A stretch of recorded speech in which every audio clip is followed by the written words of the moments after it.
Good afternoon. I would like to thank to Jeffrey Sachs and the distinguished speakers who replied to the Institute for Advanced Study in Levant Culture and Civilization and the Black Sea University Network invitation to participate in this video conference moderated by Professor Eden Mahmoud. The topics of my opening address is the World Health Crisis, a historic change for a new global political project, with a special emphasis of the responsibility of the academic milieu.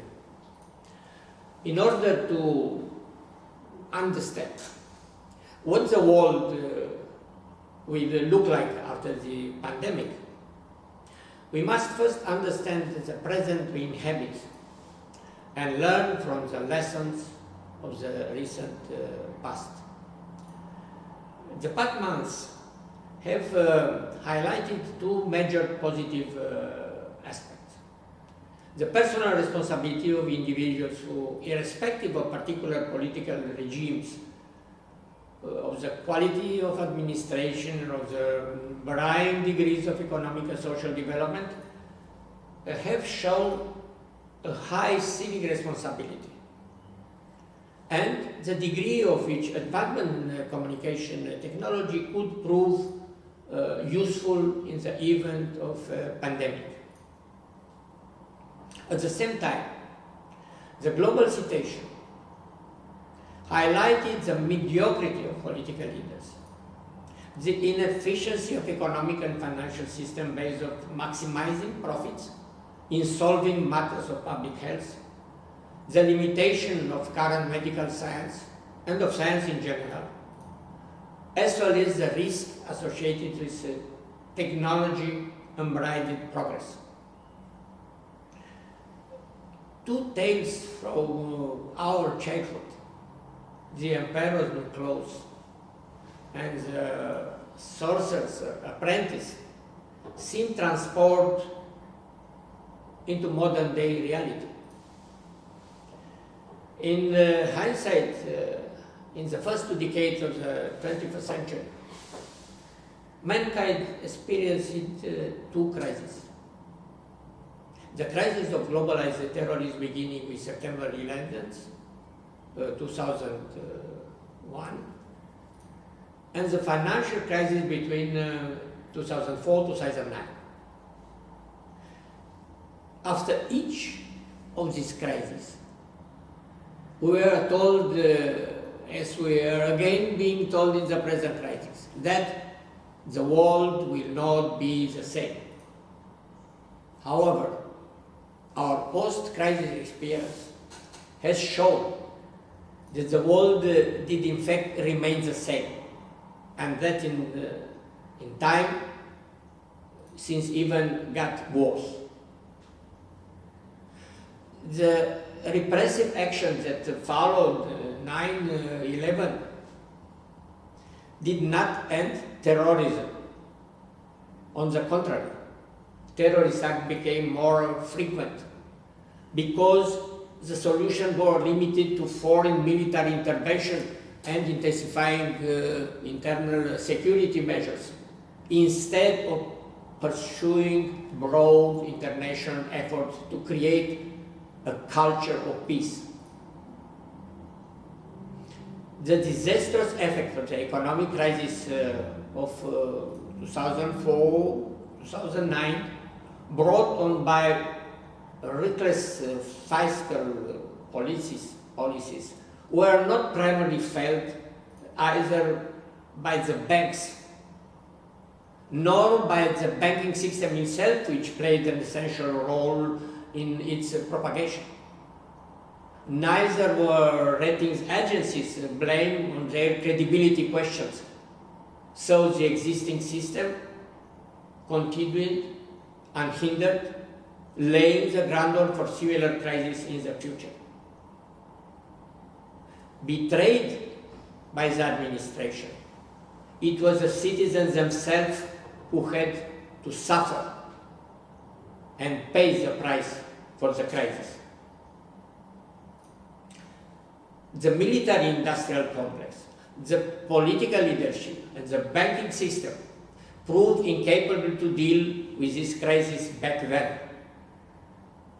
We cannot expect them to do so now. When the Great Depression hit in 1929, Albert Einstein stated that the crisis cannot be solved by those who produce it.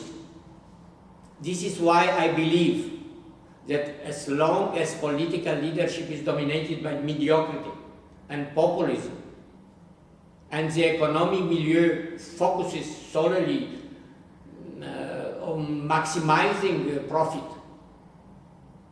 it falls to the academic milieu to elaborate a strategy that can protect mankind, citizens, and democracy alike, and to control the ways in which technological progress and biomedical research can ensure the common good and limit their negative effects. Current government, obsessed with adherence to regulation preventing the virus further spread on the one hand, and with budgetary restriction on the other, may well see the trees, but lost sight on the forest. It is high time that the academic and research community got involved in a debate on the future of the human society. In a globalized world, where the main social actors are only interested in achieving aims concurrent to their own interest, the only critical voice can come from the academic milieu, which can underpin and analysis capable of tackling intervening economic, social, cultural, educational, and moral issues. Today, we have a responsibility to work together for the common good, owing to our immediate social responsibility to prevent the abuses of power that could occur as a result of the state of emergency under which most of the world is placed. Let me to be clear. I am not referring to a direct involvement into politics of scientists or of a member of academic milieu. The movement of 1989-1990, when the intellectual elite of Eastern Europe successfully mobilized millions of people to end the dictatorial regimes and the Cold War, remained unique in history. In my opinion, the phenomenon of liberated population who elected university rectors, writers, philosophers and scholars as the first democratic heads of state and government cannot be replicated in the current century. In the current context of financial interest groups, either overtly or covertly manipulating public opinion, coupled with the degradation of social climate, the top representative of the current academic milieu cannot engage in, but are called upon to arbitrate and coach the political game. There can be a positive collaboration between the academic and political spheres. In order to answer the challenges inherent to times of rapid change, politics can draw inspiration from science in order to reorganize along shared values an authentic and balanced dialogue that favors an exchange of ideas and a respect for the truth.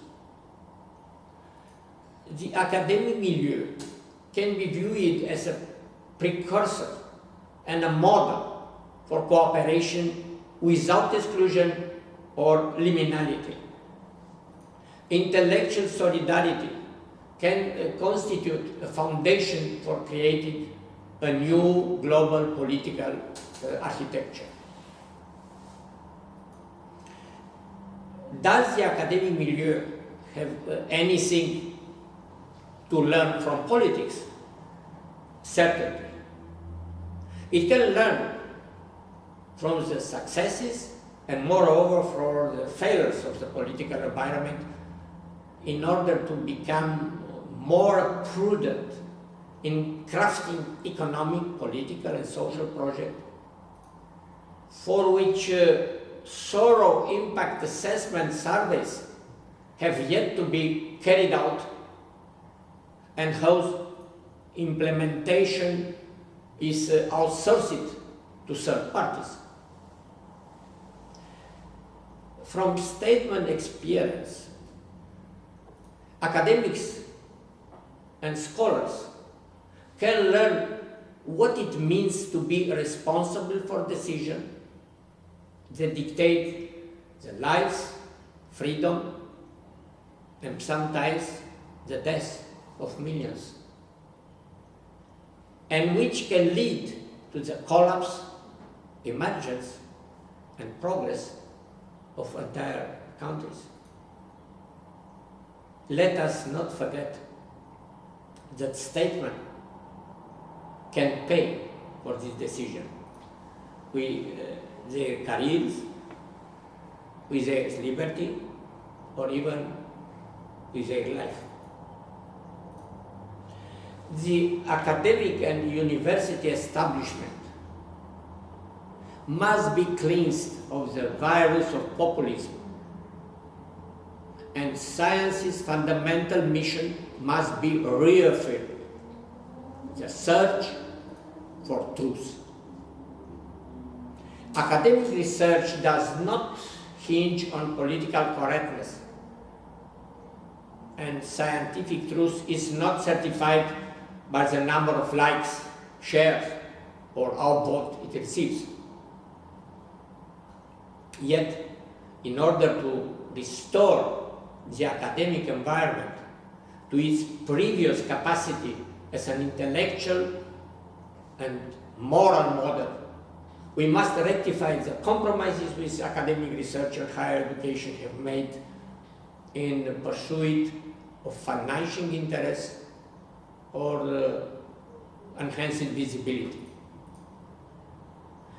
To use scientific discoveries for the common good and in respect of universal values is a moral responsibility to society in its entirety, especially so in an age of digital discoveries that threaten to nullify the human component, leading to the automation of society. In my opinion, this debate must follow two main avenues of inquiry. The first must focus on the responsibility of the academic milieu and scientific researchers to develop a sustainable strategy capable of capitalizing upon scientific and technological progress. The second line of inquiry must tackle progress from a moral and ethical perspective.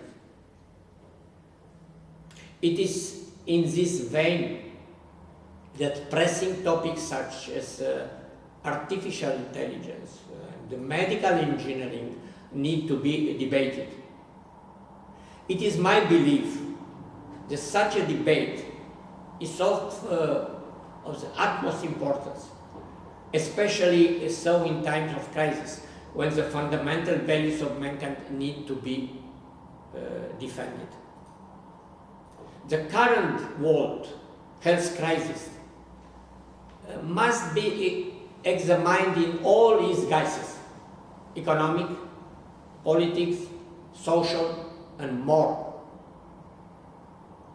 The meaning of mass media, almost exclusively conferred, is that of cataclysm or a disaster. In ancient Chinese culture, however, the ideogram for crisis signified both danger and opportunity at the same time. Which opportunity? The opportunity for a change. Whose change? The change of the system. Which system? Of the current economic and political system. How attainable is this? For now, we understand that we cannot do without the current financial system in the absence of the functional alternative concept. But we can nevertheless limit the bank's greed. We cannot dismiss the current internal and international security arrangement, but we can limit their abuse. This does not mean that a change must not be prepared in advance, as the recent health crisis has highlighted something even more profound. The dissonance between the current globalized political and economic system and the cultural model that served to define it upon its conception.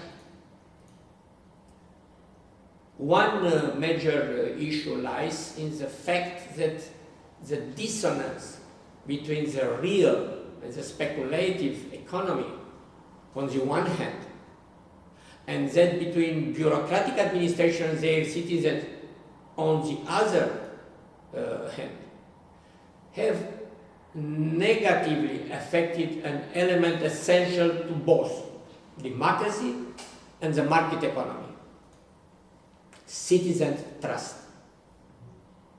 There is a risk that public discontent put on hold during the crisis might feed into movement bereft of ideology or leadership, channeled by person without an identity and mobilized along social networks, which taking advantage of the anomaly created could then generate a protestocracy, then threatens representative democracy and creates the premises for a drift towards authoritarian regimes.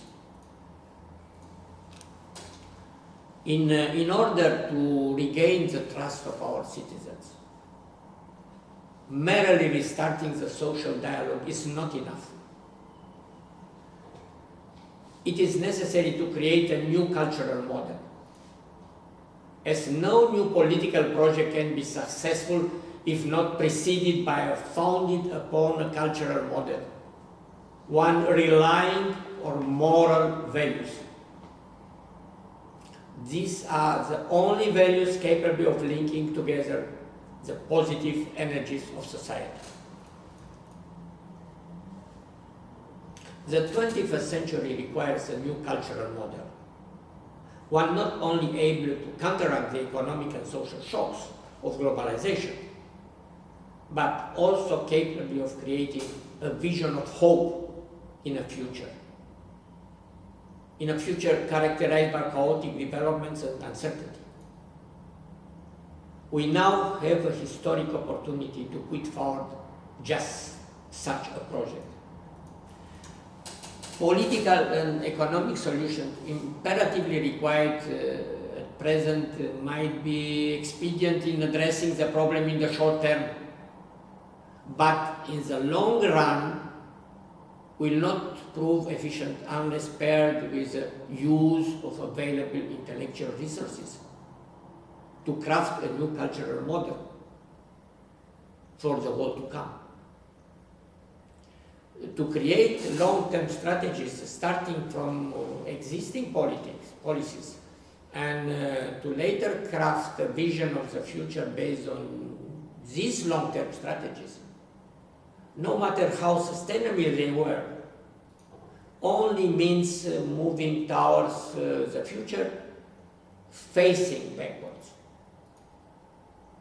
Conversely, should we start from an inspired vision of the future in the present, we can advance facing forward, noticing both forthcoming obstacles and impending dangers at the same time. The current global health crisis is distracting our attention from one obvious observation, obscured by our obsession with globalization. We are transitioning from a unipolar world, which by the end of the Cold War replaced by the bipolar world of the East-West divide, to a world of multiple polarities. This multipolar world opens up several new avenues, and today no model can claim to provide the only solution anymore. Therefore, a critical examination of the globalization project, which cannot now be prevented from coming to pass, is always necessary and welcome, especially now when it appears to have been abandoned by the very state that initiated it, having become uncontrollable. And there is a temptation to use the ongoing pandemic in order to justify this abandon. If we continue to shape projects without taking into account the inevitable anxieties involved in a political construct affecting the lives of our over 7 billion people, then we leave ourselves few opportunities to develop a robust and democratic world. That is why I believe that the long road towards global solidarity should begin within every nation, local community, or even family. Here we often find manifested many of the contradictions typical to the global north-south or east-west divides. Yet here we also find the bonding agent of the common ethos. Thus can we better understand the world we inhabit.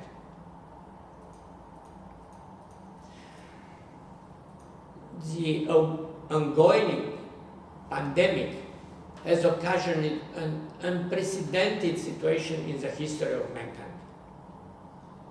Billions of people communally agreeing to self-isolate for extended periods of time. Such a feat cannot but have psychological consequences.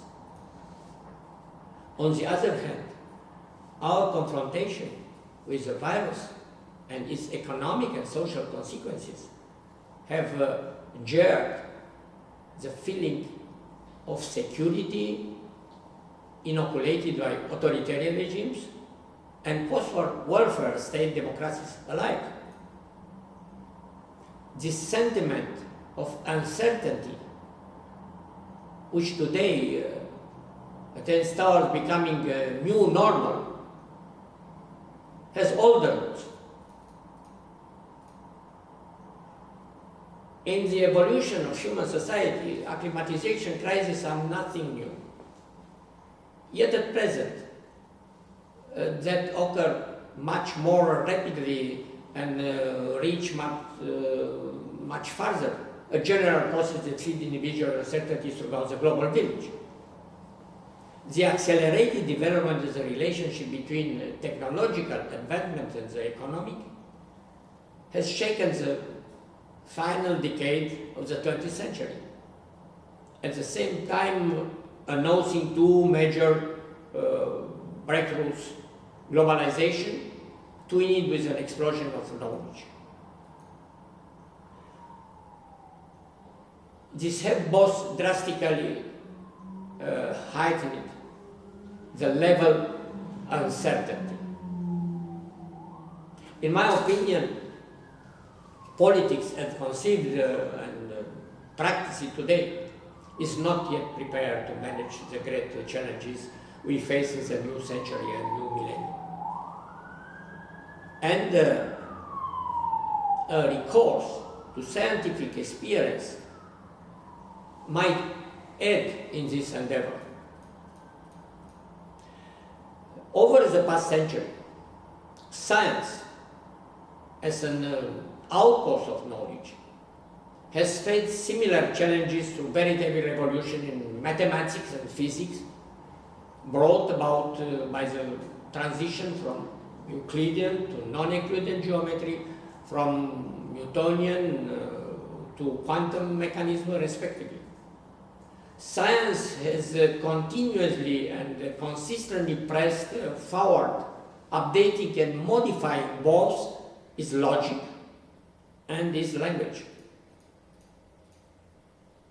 The crisis of scientific language was overcome through the semantic theory of information.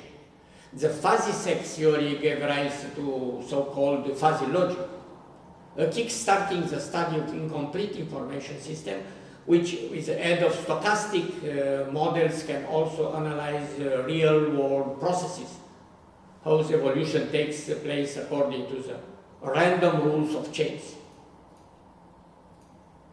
Its application extended to biology, population dynamics, to economics, fluid exchange rates, to pedagogy, learning processes and algorithms.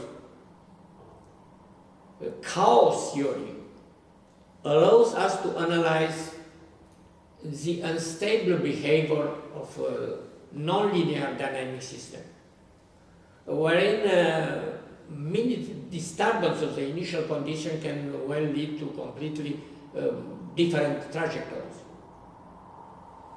Science has thus proven that uncertainty itself can be described, represented, and thoroughly understood. Politics, in its nobler sense of serving the public interest, must embrace the uncertainty of the future, overcoming the populist drift that is deteriorating and exhausting the limited resources available for long-term projects, and counteracting it through a superior political project. It is not about moving politics into uncertain ground, but rather about regarding individuals' freedom as a core element of society. The essential difference between political systems stems from the ways that manage uncertainty. Do they embrace uncertainty and attempt to reach solutions through dialogue? Or do they try to eliminate uncertainty altogether through a diktat of ideology, religion, or worse? The efficient management of uncertainty can only take place in a truly open society. Facing high stakes can give rise to behaviors which answer the challenges of reality through adherence to underlying principles. Where we cannot act motivated by the certainty of success, we can then act out of consciousness of our duty. Politics in the society of knowledge and in a globalized world of tomorrow must be crafted as a complex vision of the future based on a new dialogue centered on fundamental human values. the current global health crisis, which has brought not our wealth, but our lives to the fore, forcibly imposes upon us a choice between to have or to be. It is therefore necessary to create a new system of arbitration between power and knowledge, capable of reshaping a framework wherein every individual can not only be, but also become.